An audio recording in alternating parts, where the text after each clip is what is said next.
الكريم اما بعد بسم اللہ الرحمن الرحیم قال النبی صلی اللہ علیہ وآلہ وسلم لیس شیء اکرم علی اللہ من الدعاء وقال النبی صلی اللہ علیہ وآلہ وسلم الدعاء مخ العبادہ او کما قال علیہ الصلاۃ والسلام۔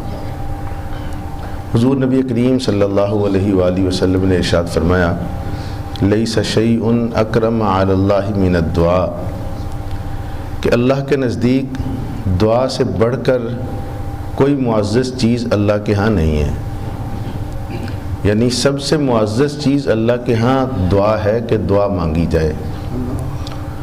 اور دوسری روایت میں جناب نبی کریم صلی اللہ علیہ وآلہ وسلم نے ارشاد فرمایا الدعاء مخ العبادہ، دعا یہ عبادت کا مغز ہے۔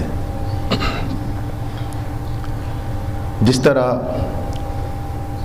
ایک روزہ عظیم الشان عمل ہے، ایک نماز عظیم الشان عمل ہے، حج عظیم الشان عمل ہے، اسی طرح دعا مانگنا یہ مستقل ایک عظیم الشان عمل ہے، یہ مستقل عبادت ہے، یہ صرف نمازوں کے ساتھ جڑی نہیں ہے، یہ نمازوں سے الگ بھی دعا مانگنا ایک عمل ہے جو الگ سے بھی مانگنا چاہیے۔ بلکہ نمازوں کے ساتھ جو اجتماعی دعا ہے یہ تو شرعی حکم اس درجے کا نہیں ہے کہ اجتماعی دعا مانگی جائے، نہ یہ واجب ہے نہ یہ سنت ہے، ہمارے ہاں روایت ہے۔ باقی دعا الگ سے عمل ہے، دعا بڑا عظیم الشان اور فرض نمازوں کے بعد قبول ہوتی ہے دعا، مگر اس میں اجتماع یہ نہیں ہے جیسے ہمارے ہاں کہ بس جب تک دعا امام کے ساتھ نہیں ہوگی تو شاید ہماری دعا ہی نہیں ہوگی۔ امام کے ساتھ جڑواں نہیں، خطبات کے ساتھ آقا کریم صلی اللہ علیہ وآلہ وسلم نے جب بھی خطبہ ارشاد فرمایا آپ نے دعا فرمائی اجتماعی، خطبے کے ساتھ تو ہے سنت دعا، نماز کے ساتھ جڑواں نہیں ہے۔ تو ہمارے ہاں جو ہم روایت پسند ہیں عموماً شریعت پسند نہیں ہے، تو دعا یعنی اس سے ہٹ کر بھی الگ کرنے کی ہے، خلوت میں کرنے کی ہے دعا، اور کتنے بڑا عظیم الشان عمل ہے۔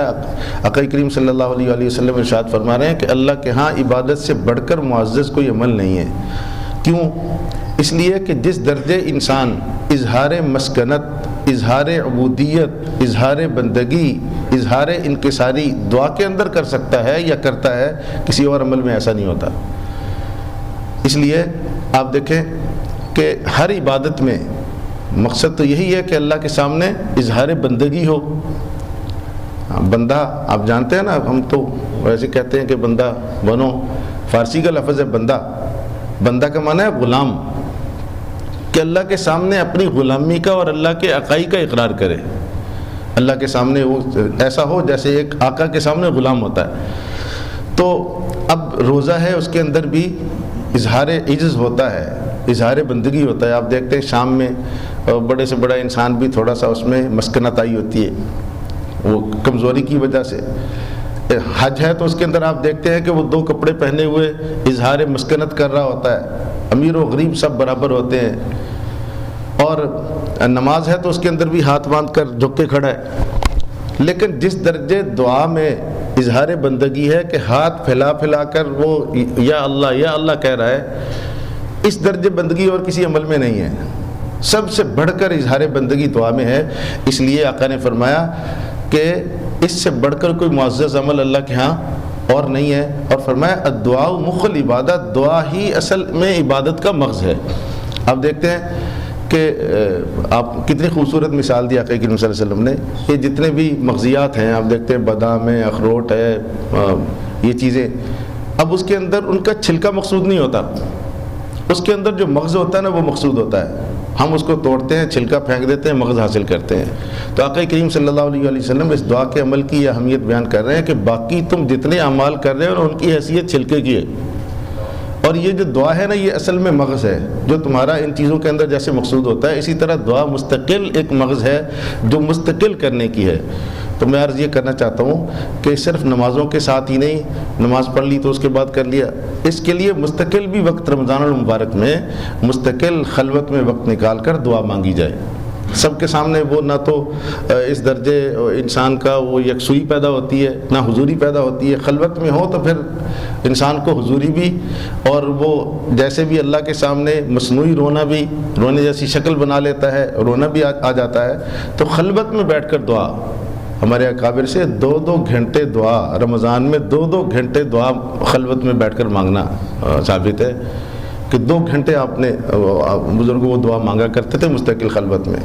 تو ہمارے ہاں بس سے افطاری میں اور نمازوں کے بعد بس اسی دعا پر اکتفا نہیں، اس سے ہٹ کر بھی ایک وقت رکھے۔ تو یہ نوافل سے بھی بڑھ کر عمل ہے دعا مانگنا یکسوئی کے ساتھ۔ اور دعا وہ آپ اپنی زبان کے اندر بھی مانگ سکتے ہیں، لیکن سب سے بہترین دعائیں وہ ہیں جو میرے آقا کریم صلی اللہ علیہ وآلہ وسلم کی زبان اقدس سے نکلی ہوئی ہیں۔ دیکھیں، میں آقا کریم صلی اللہ علیہ وآلہ وسلم نے جو اللہ کریم سے جیسے مانگا ہے نا، جیسے ڈوب کر مانگا ہے، یقین جانے قیامت کی صبح تک آنے والے اولیاء اس جیسی ایک دعا نہیں مانگ سکتے۔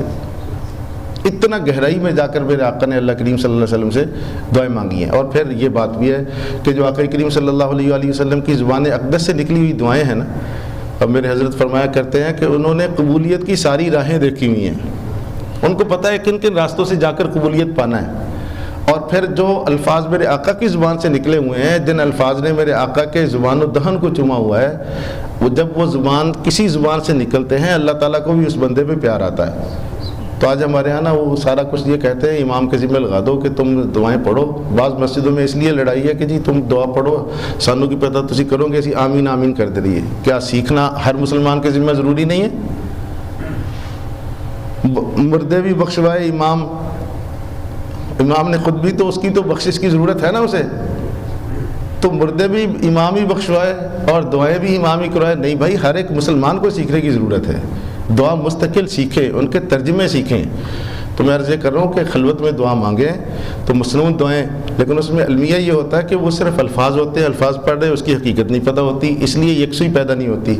اپنی زبان میں مانگیں، عربی کی دعائیں ترجمے سمیت سیکھیں جتنی مصنون دعائیں ہیں، تو پھر آپ دیکھیے گا کہ یہ عمل، یہ ایک دعا کا عمل اگر کسی کو نصیب ہو جاتا ہے نا، ساری فتوحات نصیب ہو جاتی ہیں، کامیابیاں نصیب ہو جاتی ہیں۔ مانگنا آ جائے، کام کا منگتا ہو تو بڑی دہاڑی پا لیتا ہے۔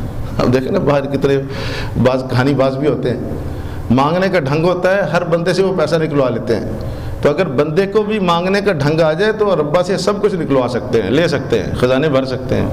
ہمیں مانگنا نہیں آتا، تو میں عرض کر رہا ہوں کہ اس کو مستقل سیکھنے کی ضرورت ہے دعا کو، اور خود کریں، خلوت کے اندر کریں، رمضان المبارک میں خاص طور پر مانگیں۔